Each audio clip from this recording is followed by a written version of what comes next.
Well, in early May of 2003, everything was going good for me.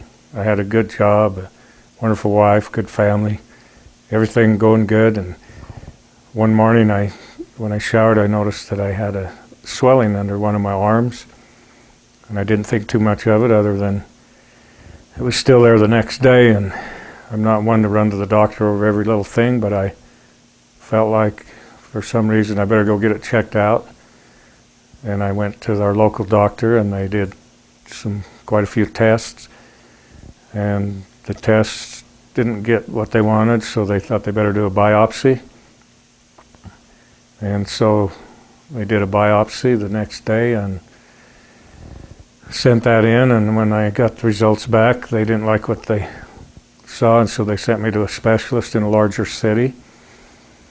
And he basically told me that I had a terminal illness and that my life expectancy, if I did nothing, would only be a few weeks.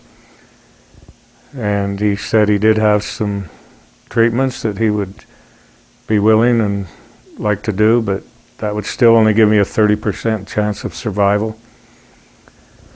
So with those kind of odds, I decided to opt for anything. So went along with what the doctor said, and they started treatments right away that very next day. And what it was a series of 8 treatments spaced 3 weeks apart. And this would take 6 months to get through the treatments. And into the treatments, I found out how very sick and weak they made you and depressed.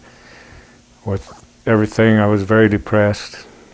And about halfway through this series of treatments, my son and daughter-in-law had found something they were very excited about, and they introduced it to me, and it was a juice with mangosteen in it.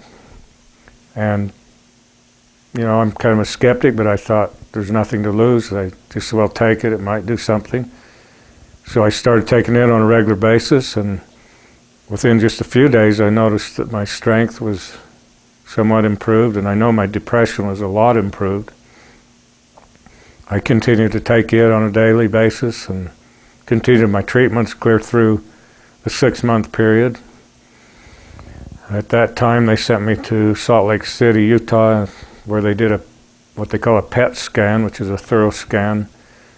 And this test came back that the disease had left my body and that I was free from it. And this made me very happy and my family. And knowing the good qualities of the mangosteen, and from what I had studied about it, I decided I would want to keep taking it to keep my cells healthy so I wouldn't have a recurrence of this disease. And to this day, which is a year and a half, almost 2 years later, from when I first came down with the disease, I continue to take the mangosteen juice, and I feel really good, and I'm very confident that it'll keep me healthy. And I'd like to say thanks to those who introduced it to me and to my family. And I give the credit for my getting better to the good Lord and to the good doctor and to the mangosteen.